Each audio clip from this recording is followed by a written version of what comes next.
ये एक ऐसे डॉक्टर की कहानी है जो कि उसके साथ बचपन में हुई कुछ घटनाओं की वजह से ट्रॉमेटाइज्ड होता है, जिस वजह से उसने अपने दोस्त भी नहीं बनाए थे और वो एक डॉक्टर होने के बावजूद भी अभी तक सिंगल था। इसीलिए उसने 1 साल पहले मैट्रिमोनियल साइट पर खुद को रजिस्टर भी करा लिया था, लेकिन अभी तक उसकी किसी के साथ भी कोई बात नहीं बनी थी। पर एक दिन ब्लू मैन कैफे में एक लड़की उसकी प्रोफाइल देखकर वहां पर उससे मिलने आती है। जब वो लड़की फ्रेडी से बात कर रही थी तो फ्रेडी का ध्यान उस लड़की की चेस्ट पर रहता है, जिस वजह से वो लड़की काफी अनकंफर्टेबल फील करती है और वो उठकर वहां से चली जाती है। इसके बाद हम फ्रेडी को अपने घर पर देखते हैं जो कि अपने टॉयज को अपडेट कर रहा होता है और तभी हमें कछुआ दिखाई देता है जिसका नाम फ्रेडी ने हार्डी रखा था। ये हार्डी डॉक्टर फ्रेडी का इकलौता दोस्त होता है। तभी फ्रेडी को उसकी आंटी का कॉल आता है और वो उससे उसकी डेट के बारे में पूछती है, तो वो उनसे कहता है कि वो लड़की बिना कुछ बोले ही वहां से चली गई और उसकी बात अभी भी नहीं बनी है। अब हम उसी रात फ्रेडी को अपने रूम की खिड़की पर खड़ा हुआ देखते हैं। तभी उसकी सोसाइटी का एक कपल वहां पर आता है जो हर रोज लेट नाइट पार्टी करता था। अब फ्रेडी उनको देख रहा होता है, तभी वो कपल एक दूसरे को किस करने लगते हैं, जिसे देखकर फ्रेडी को और भी ज्यादा उत्तेजना हो जाती है और वो सोचता है कि उसका पार्टनर कब मिलेगा। नेक्स्ट डे फ्रेडी अपने क्लिनिक में जाता है और वहां पर एक बच्चे का इलाज करता है। जब रात को वो घर पर बैठा हुआ होता है तभी उसे किसी लड़की का कॉल आता है और वो उसे कहती है कि उसे उसकी प्रोफाइल बहुत ज्यादा अच्छी लगी और वो उसे मिलना चाहती है, जिस पर फ्रेडी उसे ब्लू मून कैफे का एड्रेस दे देता है और अगले दिन उसी कैफे में बैठकर उसका इंतजार कर रहा होता है। जो समय फ्रेडी ने लड़की को दिया था वो समय काफी देर पहले निकल चुका था, लेकिन लड़की अभी तक नहीं आई थी और तभी हम उसी कैफे में उसी कपल को देखते हैं जो कि उस पर हंस रहे होते हैं और उनकी हंसी से फ्रेडी को पता चल जाता है कि इन लोगों ने उसके साथ प्रैंक किया है। उसे गुस्सा तो बहुत आता है, लेकिन वो बिना कुछ कहे वहां से चला जाता है। अब फ्रेडी और उसकी आंटी किसी पार्टी में जाते हैं जहां पर फ्रेडी की आंटी उसे कहती है कि अब तुम्हें शादी कर लेनी चाहिए क्योंकि तुम्हारी उम्र हो चुकी है। उसी पार्टी में हम एक लड़की को देखते हैं जो कि लाइट ब्लू कलर की साड़ी पहने हुए होती है। देखने में वो बेहद खूबसूरत थी।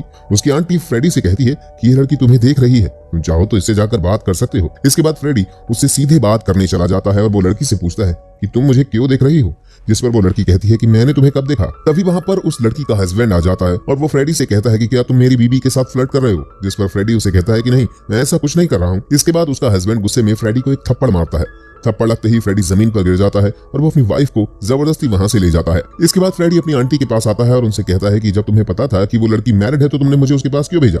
तब तो वो मुस्कुराकर कहती है कि ये तुम्हारी प्रैक्टिस थी। अब फ्रेडी सो रहा होता है तो उसे उसी लड़की के सपने आ रहे होते हैं, मानो उसे लव एट फर्स्ट साइट हो चुका हो।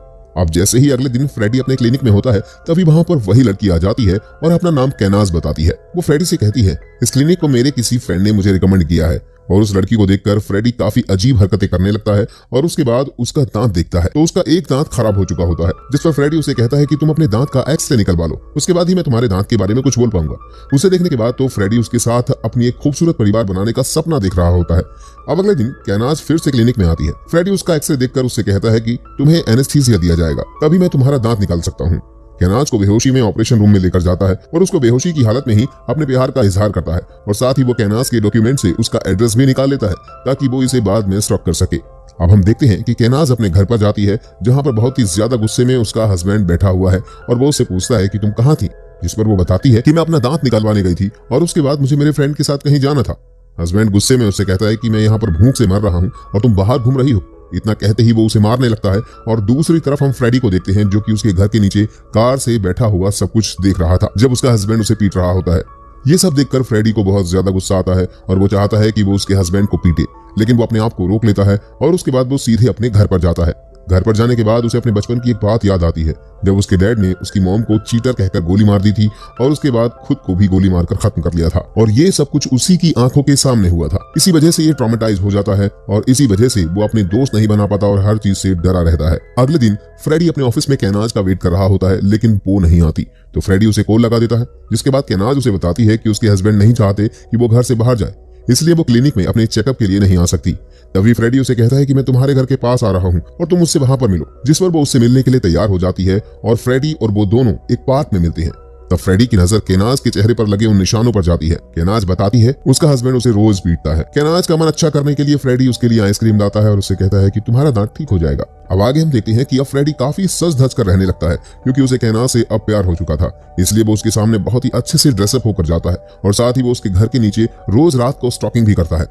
एक दिन फ्रेडी देखता है कि कैनाज का हस्बैंड सुबह 4 बजे जॉगिंग के लिए निकलता है। तभी फ्रेडी कैनाज को फोन करता है और उससे मिलने के लिए बोलता है, जिस पर कैनाज उसे मिलने के लिए रेडी हो जाती है। ये दोनों एक रेस्टोरेंट में मिलते हैं। अब इन्हें देखकर ऐसा लगता है कि केनाज भी अब फ्रेडी को काफी पसंद करने लगी है। तभी ये दोनों मूवी देखने जाते हैं और केनाज फ्रेडी को किस कर लेती है। लेकिन घर जाने के बाद केनाज फ्रेडी का फोन उठाना बंद कर देती है, जिसकी वजह से फ्रेडी को उसकी चिंता होने लगती है। वो उसके घर पर जाता है और उसे देखते ही केनाज उसे गले लगा लेती है और तभी फ्रेडी की नजर केनाज के चेहरे पर लगे उन निशानों पर जाती है। तो केनाज बताती है कि उसके हस्बैंड ने उसे बहुत ज्यादा मारा है। तभी फ्रेडी उसे पूछता है कि तुम्हारा हस्बैंड क्या करता है, तो वो बताती है कि उसका हस्बैंड रेस्टोरेंट ब्लूज को चलाता है। फ्रेडी को याद आता है कि ये तो वही रेस्टोरेंट है जिसमें वो रोज जाया करता था। फ्रेडी तब तो कुछ नहीं कहता और घर पर चला जाता है और तब फ्रेडी को उसकी आंटी का कॉल आता है। वो फिर से फ्रेडी को शादी के बारे में पूछती है, जिस पर वो बताता है कि उसे एक लड़की पसंद आ गई है और वो जल्दी ही उससे शादी करने वाला है। अब इसके बाद अगले दिन फ्रेडी और केनाज फिर से एक पार्क में मिलते हैं, जहां पर फ्रेडी केनाज से कहता है कि अब तुम्हारे हस्बैंड को हमारे रास्ते से हटना होगा। केनाज पहले तो मना कर देती है कि ये गलत है, लेकिन फ्रेडी उसको समझाता है और काफी मनाने के बाद अब केनाज भी अपने हस्बैंड को मारने के लिए रेडी हो जाती है। उसके हस्बैंड को मारने से पहले फ्रेडी काफी दिनों तक रेकी करता है। वो उसके हस्बैंड की जॉगिंग टाइम पता करता है। केनाज का हस्बैंड जॉगिंग के लिए कब घर से बाहर निकलता है। एक दिन केनाज का हस्बैंड जॉगिंग के लिए घर से बाहर निकलता है तो घर के नीचे फ्रेडी भी गाड़ी में बैठकर उसका इंतजार कर रहा होता है। वो मौका देखकर उसे ऐसी जगह पर मारने वाला था जहां पर आसपास कोई नहीं होता है और ना ही कोई सीसीटीवी कैमरा, ना कोई इंसान होते हैं। वहां पर कुछ दूरी पर एक भिखारी होता है जो कि सोया हुआ था। तभी फ्रेडी उसको धक्का दे देता है, जिसकी वजह से केनाज का हस्बैंड जमीन पर गिर जाता है और फ्रेडी उस पर गाड़ी चढ़ा देता है। उसे मारने के बाद फ्रेडी बेहद खुश होता है और अब वो अपने फोन को बंद करके एक हफ्ते के लिए अपने फार्म हाउस पर चला जाता है। इस बीच में वो केनाज से कोई बात नहीं करता है, जिससे कि अगर पुलिस कोई इंक्वायरी करती है तो उसका नाम उसमें ना आ जाए। तो गांव में रहकर वो गांव के कुछ लोगों का इलाज भी करता है, अपनी कार भी ठीक कराता है और 7 दिन बाद जब वो वापस शहर आता है तो सबसे पहले वो केनाज के घर पर जाता है। लेकिन जैसे ही वो डोर नॉक करता है तो एक लड़का उस दरवाजे को खोलता है। उस लड़के को देखकर फ्रेडी काफी शॉक हो जाता है और वो लड़का केनाज को बेबी बुलाता है, जिस पर फ्रेडी उसे पूछता है कि ये कौन है। तभी केनाज बताती है कि ये मेरा बॉयफ्रेंड है और मैंने अपने हस्बैंड को रास्ते से हटाने के लिए तुम्हारा यूज किया है। ये सुनकर फ्रेडी को गुस्सा आने लगता है और वो गुस्से में उसके बॉयफ्रेंड की तरफ बढ़ते हुए बोलता है कि तुम तो उसके होटल के शेफ हो, तुम ऐसा कैसे कर सकते हो। और साथ ही वो केनाज से पूछता है कि सच में ये तुम्हारा बॉयफ्रेंड है भी। तभी उसका बॉयफ्रेंड फ्रेडी को पकड़कर पीटने लगता है और उसे डराने की कोशिश करता है। वो फ्रेडी को कुछ स्टॉकिंग वाले फोटोज को दिखाकर उसे डराते हैं और कहते हैं कि पुलिस को हमने अभी तक कुछ नहीं बताया है, अगर तुमने हमें परेशान किया तो हम तुम्हारे ये फोटोज पुलिस को दे देंगे। ये सब होने से फ्रेडी बहुत दुखी होता है और अपने घर पर चला जाता है। घर पर जाने के बाद वो जमीन पर लेटकर बहुत ज्यादा रोने लगता है और उन सभी कपड़ों को जला देता है जो उसने केनाज को दिखाने के लिए पहने थे। इसके बाद वो सीधे अपने आंटी के घर जाता है और उनको गले लगाकर काफी रोता है और उन्हें बताता है कि उसकी गर्लफ्रेंड ने उससे ब्रेकअप कर लिया है। इस पर उसकी आंटी उसको काफी समझाती है और कहती है कि रिलेशनशिप में ये सब चलता रहता है। दूसरी तरफ हम देखते हैं जहां पर केनाज अपने बॉयफ्रेंड को बताती है कि उसके हस्बैंड के मरने के बाद अब ये रेस्टोरेंट हमारे नाम हो गया है और इस रेस्टोरेंट को वो अपने तरीके से रन करेगी। अब नेक्स्ट डे फ्रेडी अपने पुराने लुक में ब्लूज रेस्टोरेंट में जाता है, जहां पर वो एक चॉकलेट आइसक्रीम ऑर्डर करता है। फ्रेडी को देखकर केनाज और उसका बॉयफ्रेंड दोनों काफी गुस्सा हो जाते हैं और वो उसे धमकी देने लगता है, जिस पर फ्रेडी उसे कहता है कि मुझे सिर्फ केनाज के मुंह से एक बार सॉरी सुनना है, वो एक बार मुझे सॉरी बोल दे उसके लिए जो उसने मेरे साथ किया है। ये सुनकर केनाज अपने बॉयफ्रेंड से उसे पीटने के लिए बोलती है और उसका बॉयफ्रेंड उसे बहुत ज्यादा मारते हुए कहता है कि अगली बार से मुझे यहाँ दिखना नहीं चाहिए। इतना सब होने के बाद फ्रेडी केनाज और उसके बॉयफ्रेंड रेमंड से बदला लेने का सोचता है। वो सबसे पहले उसकी पर्सनल डिटेल्स निकालता है और उन जानकारी के बेसिस पर जो जानकारी केनाज ने उसे पहले दी थी। इसके बाद जैसे ही केनाज और उसका बॉयफ्रेंड घर से बाहर जाता है तभी फ्रेडी उसके घर की डुप्लीकेट चाबी बनवा लेता है और साथ ही वो चाबी की हेल्प से केनाज के घर में दाखिल होता है। जिसके बाद वो उसके खाने में कुछ नशीली दवाई मिला देता है और बाथरूम में जाकर केनाज के बॉडी वॉश में एक लिक्विड मिक्स कर देता है, जिससे केनाज को एलर्जी थी। तभी केनाज और रेमंड घर के अंदर आते हैं और उन्हें देखकर वो छिप जाता है। रेमंड खाना गर्म करने के लिए किचन में जाता है और केनाज वॉशरूम में शॉवर लेने के लिए जाती है और मौका पाकर फ्रेडी उस घर से बाहर चला जाता है। खाने में नशीली दवाई होने की वजह से इन दोनों को काफी गहरी नींद आती है। तभी फ्रेडी फिर से उस घर में अंदर आ जाता है और वो उसके बॉयफ्रेंड के फोन से खुद को एक मैसेज करता है कि क्या मैं तुम्हारी कार को बोरो कर सकता हूँ, और वो अपनी फोटोज भी उसके फोन से डिलीट कर देता है और वो रेमंड के फोन से केनाज की कुछ बेकार फोटोज पोस्ट कर देता है। नशीला खाना खाने की वजह से ये दोनों अब काफी गहरी नींद में सो रहे होते हैं और केनाज के फेस पर काफी रशेस हो जाते हैं और जैसे ही केनाज की आंख खुलती है तो वो जोर जोर से चिल्लाती है क्योंकि उसका पूरा फेस अब एलर्जी से भर चुका है और इसी हालत में वो भागकर हॉस्पिटल जा रहे होते हैं। तभी उन्हें पता चलता है कि रेस्टोरेंट में किसी ने बैड रिव्यू दिया है, जिसकी वजह से उसके रेस्टोरेंट में कोई भी नहीं आ रहा है। इसलिए वो दोनों सीधे अपने रेस्टोरेंट जाते हैं, जहां पर उनका मैनेजर बताता है कि किसी के खाने में छिपकली निकली थी और उसने वो फोटो पोस्ट कर दी है। तभी केनाज की नजर उसके गंदे फोटो पर पड़ती है। अब वो रेमंड पर गुस्सा करते हुए बोलती है कि ये क्या कर डाला तुमने, ये सब काम फ्रेडी कर रहा है और ये बैड रिव्यू उसी ने दिया होगा। इसके बाद केनाज फ्रेडी की फोटो दिखाते हुए मैनेजर से पूछती है कि क्या बैड रिव्यू देने वाला यही इंसान है।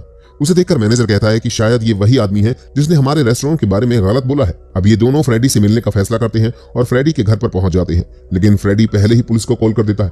तभी रेमंड वहां पर पहुंचकर फ्रेडी को बहुत ही बुरी तरह से पीटने लगता है और तभी वहां पर पुलिस आ जाती है और वो उन दोनों से सवाल करने लगती है कि तुम लोग यहाँ पर क्या कर रहे हो और फ्रेडी को क्यों पीट रहे हो। तभी कैनाज बताती है कि इसने मेरे हस्बैंड को मारा है और ये मुझे बहुत ज्यादा स्टॉक करता है और स्टॉकिंग के मेरे पास सबूत भी हैं। अब जैसे ही कैनाज अपने फोन में उन पुरानी पिक्चर्स को देखने के लिए जाती है तो वो देखती है कि फोन से वो सारी पिक्चर्स डिलीट हो चुकी हैं, जिस पर पुलिस वाले कैनाज और रेमंड को वार्न करते हुए कहते हैं कि ये बहुत ही रेप्यूटेड डॉक्टर है और दोबारा तुम इस तरीके की हरकत करते हुए दिखे तो तुम्हें अरेस्ट कर लिया जाएगा। अब हम फ्रेडी को उसकी आंटी के साथ देखते हैं। फ्रेडी उनसे पूछता है कि उसके डैड ने उसकी मॉम को क्यों मारा। तब वो बताती है कि वो बेहद ही शकी इंसान था और इसीलिए उसकी माँ को उसने मार दिया और खुद को भी मार लिया था। जैसे ही फ्रेडी घर पर पहुंचता है तो वो देखता है कि घर का सारा सामान इधर उधर बिखरा हुआ होता है और वहां पर एक गन की बुलेट भी रखी होती है, जो इस बात का सबूत था कि अगर कोई चाहता तो वो उसको आसानी से मार भी सकता था। तभी फ्रेडी कैनाज और रेमंड को फोन करता है और उनको कहता है कि तुमने मेरे घर पर बुलेट रखी थी और मैंने तुम्हारे रूम में सांप को छोड़ा है, तो तुम बच कर रहना। और इसी डर से वो दोनों अपना घर छोड़ देते हैं और वो एक लॉज में जाकर रहने लगते हैं। तभी फ्रेडी को कैनाज का कॉल आता है और वो कहता है कि क्या तुम्हें तुम्हारा पेट का छुआ मिल गया। फ्रेडी अपने पेट को पूरे घर में ढूंढ रहा होता है लेकिन उसे उसका पेट नहीं मिल रहा था, जिस पर कैनाज रेमंड कहते हैं कि हमने तुम्हारे पेट का सूप बनाकर पी लिया था और वो काफी लजीज था। ये सुनकर फ्रेडी को बहुत ज्यादा जोर से रोना आता है क्योंकि वही कछुआ उसका एक आखिरी दोस्त था। फ्रेडी अपने घर की सीसीटीवी फुटेज देखता है जिसमें उसे रेमंड क्लियर दिखता है जो कि उसके कछुए को चुरा कर ले जा रहा होता है। ये देखकर फ्रेडी को और भी ज्यादा गुस्सा आता है और वो बुरी तरीके से बदला लेने की ठान लेता है। फ्रेडी सबसे पहले अपने नौकर को कॉल करता है और उससे कहता है कि मुझे कुछ दिनों के लिए अपना फार्म हाउस खाली चाहिए क्योंकि मैं अपने दोस्तों के साथ वहां पर पार्टी करने के लिए आ रहा हूँ। इसके बाद वो सीधा उस भिखारी के पास जाता है जो कि उस रात वहां पर था और वो उसे कुछ पैसे देकर पुलिस को सब कुछ सच बोलने को कहता है। भिखारी पुलिस के सामने जाकर कहता है कि उसने उस रात उस मर्डर को होते हुए देखा था और वो मर्डर फ्रेडी की गाड़ी से ही हुआ था। अब ये सुनकर पुलिस इंक्वायरी करने के लिए फ्रेडी के क्लिनिक में जाती है जहां पर फ्रेडी उन्हें बताता है कि हाँ वो गाड़ी तो मेरी थी लेकिन उसे चला रेमंड रहा था और वो एक मैसेज दिखाता है। रेमंड ने लिखा था कि क्या मैं तुम्हारे कार को बोरो कर सकता हूँ। रेमंड का रेस्टोरेंट ब्लूज की मालिक कैनाज के साथ अफेयर चल रहा है, इसलिए कैनाज के हस्बैंड को रेमंड ने मार डाला क्योंकि जब उसकी कार लौट कर आई थी तब वो गाड़ी टूटी हुई थी और उस पर कुछ खून लगा हुआ था, जिसे फ्रेडी समझ गया था कि कैनाज ने रेमंड के साथ मिलकर अपने हस्बैंड को रास्ते से हटा दिया है। जब से इन दोनों ने उसको मारा है तब से ये लोग मुझे काफी परेशान कर रहे हैं ताकि मैं पुलिस को कुछ न बता दूं और साथ ही वो घर की वो सीसीटीवी फुटेज भी दिखाता है जिसमें रेमंड उसके घर से उसके पेट कछुए को चुरा कर ले जा रहा था। ये देखकर पुलिस को यकीन हो जाता है कि ये बिल्कुल सच बोल रहा है और इसके बाद अब पुलिस छानबीन करने के लिए रेमंड और कैनाज के पास जाने वाली होती है। इतना सब कुछ होने के बाद हम देखते हैं कि फ्रेडी अपने फार्म हाउस की तरफ जा रहा होता है और तभी वो उन्हें फोन करके बोलता है कि मैंने पुलिस को सब कुछ सच सच बता दिया है। अगर तुम इस प्रॉब्लम से बचना चाहते हो तो मुझे मेरे फार्म हाउस पर आकर मिलो और तुम्हें सिर्फ एक सॉरी बोलना है और मैं तुम्हें पुलिस के झंझट से बाहर निकाल दूंगा। तुम अपने साथ एक सूटकेस भी लेकर आना जो कि मैं लाना भूल चुका हूँ। इसके बाद ये दोनों फार्म हाउस पर पहुंचकर फ्रेडी को मारने की सोचते हैं। दूसरी तरफ पुलिस रेमंड और कैनाज के घर पर पहुंचती है पर उन्हें घर पर कोई नहीं मिलता। जब पुलिस सीसीटीवी फुटेज चेक करती है तो वो देखती है कि रेमंड और कैनाज एक सूटकेस लेकर घर से बाहर जा रहे होते हैं, जिससे पुलिस ये सोचती है कि ये दोनों भाग चुके हैं। दूसरी तरफ फ्रेडी दोनों के लिए वाइन सर्व करने के लिए जाता है। तभी कैनाज की नजर फ्रेडी के पास टेबल पर रखी उस गन पर पड़ जाती है और वो उसे उठाकर फ्रेडी की तरफ गन पॉइंट करती है और जैसे ही वो गन चलाती है तो उसे पता चलता है कि वो गन तो खाली है। ये देखकर फ्रेडी इस पर बहुत जोर से हंसता है और वो रेमंड और कैनाज पर अटैक कर देता है। जब उनकी आंख खुलती है तो वो दोनों अपने आप को एक दूसरे से बंधा हुआ पाती हैं। फ्रेडी उन दोनों से कहता है कि अब तुम दोनों नहीं बच पाओगे, लेकिन यहाँ कैनाज फ्रेडी से कुछ कहना चाहती है तो वो उसे एक मौका दे देता है। पहले तो कैनाज उससे माफी मांगती है, इसी वजह से फ्रेडी उसे एक मौका दे देता है और वो उसके हाथ में सेलो ला कर देता है क्योंकि उसने कहा था कि वो उसकी माँ की बहुत बड़ी फैन थी और उसकी माँ सेलो प्लेयर होती है। कैनाज सेलो को नहीं प्ले कर पाती है, जिस पर वो उससे कहता है कि तुमने मुझे इस पर भी झूठ बोला और इसलिए अब तुम बिल्कुल भी नहीं बच पाओगी। इसके बाद फ्रेडी रेमंड के एक एक करके उसके सभी दांत निकालने लगता है और दर्द की वजह से रेमंड मर जाता है।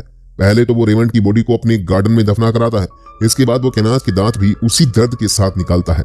वो बेहोश हो जाती है और फ्रेडी उसे भी ले जाकर अपने उस गार्डन में दफना देता है और दफनाने के बाद उन दोनों की कब्र पर लेटकर काफी खुश हो रहा होता है और यहीं पर मूवी खत्म हो जाती है।